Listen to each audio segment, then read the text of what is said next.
السلام علیکم ورحمۃ اللہ وبرکاتہ۔ سامعین، صراط المستقیم چینل پہ پھر سے ایک بار خوش آمدید۔ امید ہے کہ آپ سب خیریت سے ہوں گے۔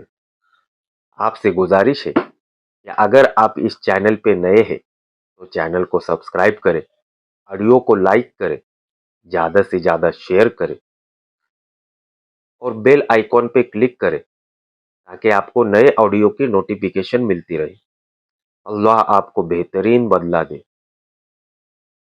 شمشیر بے نیام حضرت خالد بن ولید رضی اللہ عنہ کی داستان شجاعت، عنایت اللہ التمش۔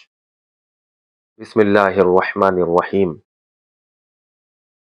قریش نے یہ معلوم کرنے کے لیے کہ مدینہ کے لوگوں کو قریش کے لشکر کی آمد کی اطلاع ملی ہے یا نہیں، دو جاسوس تاجروں کے بھیس میں مدینہ بھیجے۔ ابو سفیان اور اس کے تمام نائب سالاروں کی خواہش اور کوشش یہ تھی کہ مدینہ والوں پر بے خبری میں حملہ کیا جائے، لیکن دوسرے ہی دن قریش کا ایک جاسوس جو یہودی تھا مدینہ سے آیا۔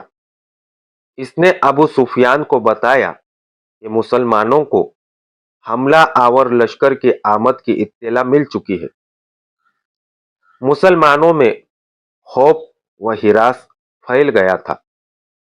اس یہودی جاسوس نے بتایا، سارے شہر پر خوف طاری ہو گیا تھا، لیکن محمد صلی اللہ علیہ وسلم اور اس کے قریبی حلقے کے آدمیوں کی للکار پر مسلمانوں کے دل مضبوط ہو گئے۔ گلی کوچوں میں سے اعلان ہونے لگے، جن سے تمام شہر کا جذبہ اور حوصلہ اودھ کر آیا اور مسلمان لڑائی کے لیے ایک جگہ اکٹھا ہونے لگے۔ میرے خیال میں ان کی تعداد 3000 سے زیادہ نہیں ہوگی۔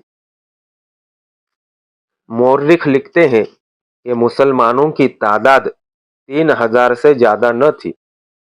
انہیں اطلاع مل چکی تھی کہ مدینہ پر حملے کے لیے جو لشکر آیا ہے اس کی تعداد 10,000 ہے، جس میں سینکڑوں گھڑ سوار اور شتر سوار بھی ہے۔ اس وقت تک عرب کی سرزمین نے کسی لڑائی میں اتنا لشکر نہیں دیکھا تھا۔ تعداد کو دیکھا جاتا تو فن حرب و ضرب کے پیمانے سے دونوں اطراف کی فوجوں کو ناپا تولا جاتا تو مسلمانوں کو لڑے بغیر ہتھیار ڈال دینے چاہیے تھے، یا وہ رات کی تاریکی میں مدینہ سے نکل جاتے اور کسی اور بستی کو اپنا ٹھکانہ بناتے۔ کوئی سوچ بھی نہیں سکتا تھا کہ 3000 مسلمان 10,000 کے لشکر کا مقابلہ ذرا سی دیر کے لیے بھی کر سکیں گے۔ 10,000 لشکر نہایت آسانی سے مدینہ کی اینٹ سے اینٹ بجا سکتا تھا، لیکن یہ حق اور باطل کی ٹکر تھی۔ یہ اللہ کے آگے سجدہ کرنے والوں اور بت پرستوں کا تصادم تھا۔ خدا کو حق کا ساتھ دینا تھا۔ خدا کو اپنے اس عظیم پیغام کی لاج رکھنی تھی جو اس کی ذات باری نے غار ہیرا میں عرب کے سپوت صلی اللہ علیہ وسلم کو دیا تھا اور اسے رسالت عطا کی تھی۔ خدا ان کا ساتھ دیتا ہے جن کے دلوں میں حق اور صدق ہوتا ہے۔ یہ نبی کریم صلی اللہ علیہ وسلم کی للکار تھی جو مدینے کے گلی کوچوں میں سنائی دے رہی تھی۔ لیکن اے اللہ کی عبادت کرنے والوں، خدا تمہارا ساتھ اسی صورت میں دے گا جب تم دلوں سے خوف و ہراس نکال کر ایک دوسرے کا ساتھ دو گے اور اپنی جانیں اللہ کی راہ میں سپرد کرو گے۔ جو ہمارے اللہ کو نہیں مانتا اور جو ہمارے دین کو نہیں مانتا وہ ہمارا دشمن ہے اور اس کا قتل ہم پر فرض ہے۔ یاد رکھو، قتل کرنے کے لیے قتل ہونا بھی پڑتا ہے۔ ایمان سے بڑھ کر اور کوئی طاقت نہیں جو تمہیں دشمن سے بچا سکے۔ تمہیں دفاع مدینہ کا نہیں اپنے عقیدے کا کرنا ہے۔ اگر اس عزم سے آگے بڑھو تو 10,000 پر غالب آ جاؤ گے۔ خدا سوئے ہوئے یا خوف زدہ انسان کو معجزے نہیں دکھایا کرتا۔ اپنے عقیدے اور اپنی بستی کے دفاع کا معجزہ تمہیں خود دکھانا ہے۔ نبی کریم صلی اللہ علیہ وسلم نے مدینہ والوں کا حوصلہ اس قدر مضبوط کر دیا کہ وہ اس سے بڑے لشکر کے مقابلے کے لیے بھی تیار ہو گئے، لیکن رسول خدا صلی اللہ علیہ وسلم اس سوچ میں ڈوب گئے تھے کہ اتنے بڑے لشکر سے مدینے کو بچانا کس طرح ممکن ہو سکتا ہے۔ آپ صلی اللہ علیہ وسلم کو یہ تو پورا یقین تھا کہ خدا حق پرستوں کے ساتھ ہے، لیکن حق پرستوں کو خود بھی کچھ کر کے دکھانا تھا۔ بچاؤ کی کوئی صورت نظر نہیں آ رہی تھی۔ خدا نے اپنے نام لیواؤں کی مدد سے انتظام کر رکھا تھا۔ وہ ایک انسان تھا جس نے عمر کے آخری حصے میں اسلام قبول کر لیا تھا۔ اس انسان کا نام سلمان فارسی رضی اللہ عنہ تھا۔ سلمان فارسی رضی اللہ عنہ آتش پرستوں کے مذہبی پیشوا تھے، لیکن وہ شب و روز حق کی تلاش میں سرگرداں رہتے تھے۔ وہ آگ کو پوجتے تو تھے، لیکن آگ کی تپش اور چمک میں انہیں وہ راز نظر نہیں آتا تھا جسے وہ پا لینے کے لیے بےتاب رہتے تھے۔ عقل و دانش میں ان کی ٹکر کا کوئی نہیں تھا۔ آتش پرست انہیں بھی اسی طرح پوجتے تھے جس طرح آگ کو۔ جب سلمان فارسی رضی اللہ عنہ کی عمر بڑھاپے کی دہلیز فلانگ کر خاصی آگے نکل گئی تو ان کے کانوں میں عرب کی سرزمین کی ایک انوکھی آواز پڑی، خدا ایک ہے، محمد صلی اللہ علیہ وسلم اس کا رسول ہے۔ یہ آواز سلمان فارسی رضی اللہ عنہ کے کان میں گھر بیٹھے نہیں پڑی تھی۔ ان کی عمر علم کی تلاش میں سفر کرتے کرتے گزر گئی تھی۔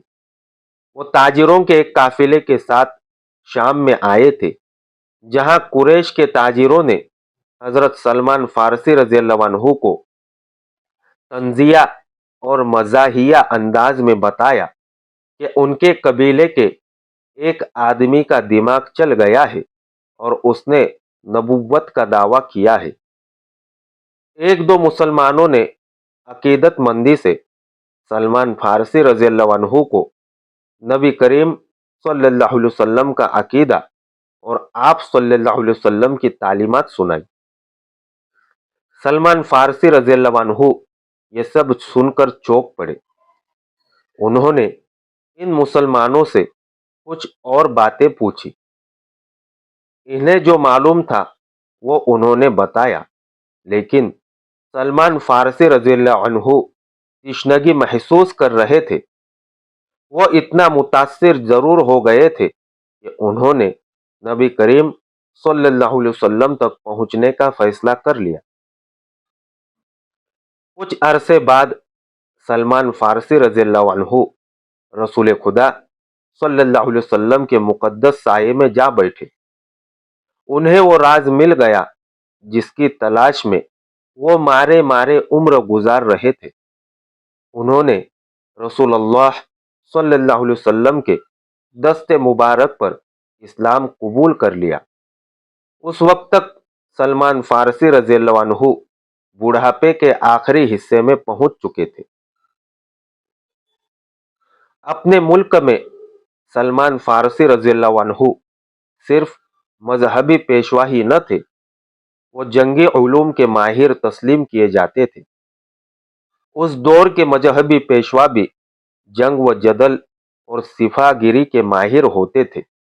علم و ادب کے عالم بھی صفائی ہوتے تھے، لیکن سلمان فارسی رضی اللہ عنہ کو خدا نے جنگ و جدل کے امور میں غیر معمولی ذہانت دی تھی۔ اپنے ملک میں جب کوئی لڑائی ہوتی تھی یا دشمن حملہ آور ہوتا تھا تو سلمان فارسی رضی اللہ عنہ کو بادشاہ طلب کر کے صورتحال ان کے آگے رکھتا اور مشورے لیتا تھا۔ نامور سالار بھی ان کے شاگرد تھے۔ وہ سلمان فارسی رضی اللہ عنہ اس وقت مدینے میں رسول اکرم صلی اللہ علیہ وسلم کے صحابہ اکرام رضی اللہ عنہم اجمعین میں شامل تھے۔ رسول اکرم صلی اللہ علیہ وسلم نے یہ صورتحال جو قریش نے آپ کے لیے پیدا کر دی تھی سلمان فارسی رضی اللہ عنہ کے آگے رکھی۔ خندق کھودو جو سارے شہر کو گھیرے میں لے لے، حضرت سلمان فارسی رضی اللہ عنہ نے کہا۔ رسول کریم صلی اللہ علیہ وسلم اور وہاں بیٹھے ہوئے تمام صحابہ اکرام رضی اللہ عنہم اجمعین اور سالار ایک دوسرے کے منہ کی طرف دیکھنے لگے کہ سلمان فارسی رضی اللہ عنہ نے کیا کہہ دیا ہے۔ عرب خندق سے واقف نہیں تھے۔ فارس میں جنگوں میں خندق کا رواج تھا۔ سب کو حیران دیکھ کر سلمان فارسی رضی اللہ عنہ نے بتایا کہ خندق کیا ہوتی ہے اور اس سے دفاعی کام کس طرح لیا جاتا ہے۔ رسول کریم صلی اللہ علیہ وسلم نے جو خود تاریخ کے نامور سالار تھے خندق کی ضرورت اور افادیت کو سمجھ لیا، لیکن آپ صلی اللہ علیہ وسلم کے دیگر سالار شش و پنج میں پڑ گئے۔ ان کے لیے اتنے بڑے شہر کے ارد گرد اتنی چوڑی اور اتنی بڑی خندق کھودنا ناقابل فہم نہیں تھا، لیکن انہیں رسول خدا صلی اللہ علیہ وسلم کا حکم ماننا تھا۔ خندق کی لمبائی، چوڑائی اور گہرائی کا حساب کر لیا گیا۔ رسول خدا صلی اللہ علیہ وسلم نے خندق کھودنے والوں کی تعداد کا حساب کیا۔ آپ صلی اللہ علیہ وسلم نے کھدائی کا کام اس تعداد پر تقسیم کیا تو 110 آدمیوں کے حصے میں 40 ہاتھ کھدائی آئی۔ رسول خدا صلی اللہ علیہ وسلم نے دیکھا کہ لوگ خندق کو ابھی تک نہیں سمجھے اور وہ کھدائی سے ہچکچا رہے ہیں، تو آپ صلی اللہ علیہ وسلم نے کدال اٹھائی اور کھدائی شروع کر دی۔ یہ دیکھتے ہی مسلمان کدالیں اور بیلچے لے کر نعرے لگاتے ہوئے زمین کا سینہ چیرنے لگے۔ ادھر سے اس وقت کے ایک شاعر حسان بن ثابت رضی اللہ عنہ آ گئے۔ حسان رضی اللہ عنہ مشہور نعت گو تھے جنہیں رسول اکرم صلی اللہ علیہ وسلم اکثر اپنے ساتھ رکھا کرتے تھے۔ اس موقع پر جب مسلمان خندق کھود رہے تھے، حسان رضی اللہ عنہ نے ایسے اشعار ترنم سے سنانے شروع کر دیے کہ خندق کھودنے والوں پر وجد اور جنون کی کیفیت طاری ہو گئی۔ خندق کی لمبائی چند گز نہیں تھی، اسے میلوں دور تک جانا تھا۔ شیخین کی پہاڑی سے لے کر جبل بنی عبید تک یہ خندق کھودنی تھی۔ زمین نرم بھی تھی اور سنگلاخ بھی تھی، اور یہ نہایت تیزی سے مکمل کرنی تھی کیونکہ دشمن سر پر آ بیٹھا تھا۔ قریش کا لشکر اس عجیب و غریب طریقہ دفاع سے بے خبر احد کی پہاڑی کی دوسری طرف خیمہ زن تھا۔ اس کے پیچھے یہودیوں کا ہاتھ تھا۔ چلتے چلتے خالد کو اپنی آواز سنائی دینے لگی۔ اہل قریش تو ٹھنڈے پڑ گئے تھے، ان پر مسلمانوں کی دھاک بیٹھ گئی تھی۔ گھوڑا اپنی مرضی کی چال چل رہا تھا۔ مدینہ بھی دور تھا۔ خالد کو جھیم سی محسوس ہوئی۔ اس کے قبیلے قریش نے اسے شرمسار کر دیا تھا۔ اسے یہ بات اچھی نہیں لگی تھی کہ یہودیوں کے اکسانے پر اس کے قبیلے کے سردار اور سالار ابو سفیان نے مدینے پر حملے کا فیصلہ کیا تھا، لیکن وہ خوش تھا کہ حملے کا فیصلہ تو ہوا۔ اتنا بڑا لشکر جو سرزمین عرب پر پہلی بار کسی جنگ میں دیکھا گیا تھا، یہودیوں نے ہی جمع کیا تھا، لیکن خالد اس پر بھی مطمئن تھا کہ کسی نے ہی یہ کام کیا ہو، لشکر تو جمع ہو گیا تھا۔ وہ اس روز بہت خوش تھا کہ اتنے بڑے لشکر کو دیکھ کر ہی مسلمان مدینے سے بھاگ جائیں گے۔ اگر مقابلے پر جم بھی گئے تو گھڑی دو گھڑی میں ان کا صفایا ہو جائے گا۔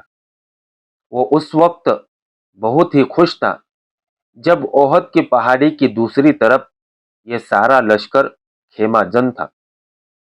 جس صبح حملہ کرنا تھا، اس رات اس پر ایسی ہیجانی کیفیت طاری تھی کہ وہ اچھی طرح سے سو بھی نہ سکا۔ اسے ہر طرف مسلمانوں کی لاشیں بکھری ہوئی نظر آ رہی تھی۔ دوسری صبح جب قریش اور دوسرے اتحادی قبائل کا لشکر، جس کی تعداد 10,000 تھی، خیمہ گاہ سے نکل کر مدینہ پر حملہ کے لیے شہر کے قریب پہنچا تو اچانک رک گیا۔ شہر کے سامنے بڑی گہری خندق کھدی ہوئی تھی۔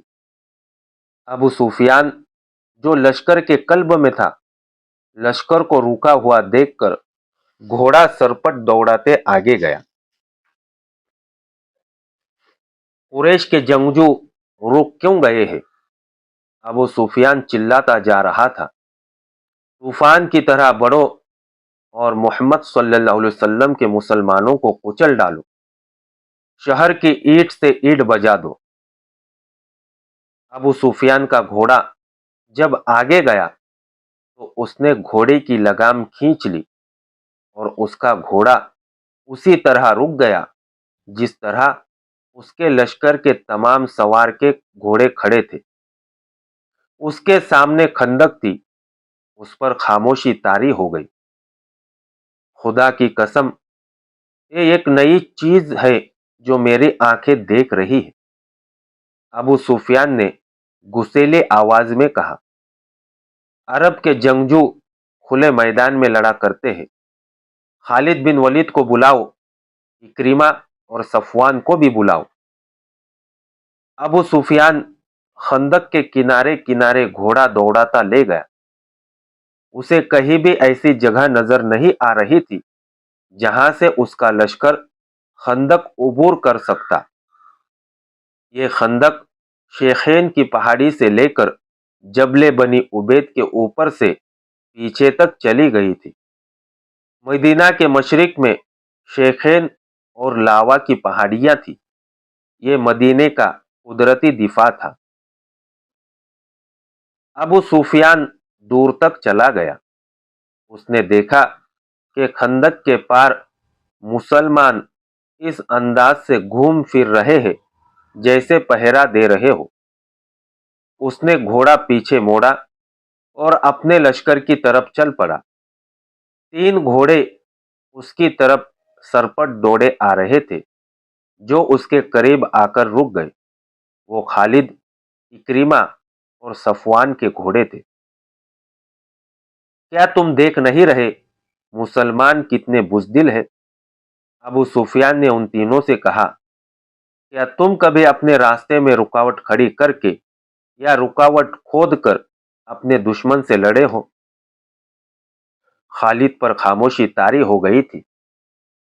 آج مدینہ کی طرف جاتے ہوئے اسے یاد آ رہا تھا کہ وہ اس خیال سے چپ نہیں ہو گیا تھا کہ ابو سفیان نے مسلمانوں کو بزدل جو کہا تھا وہ ٹھیک کہا تھا، بلکہ خاموش رہ کر وہ اس سوچ میں کھو گیا تھا کہ یہ خندق بزدلی کی نہیں، دانش مندی کی علامت ہے۔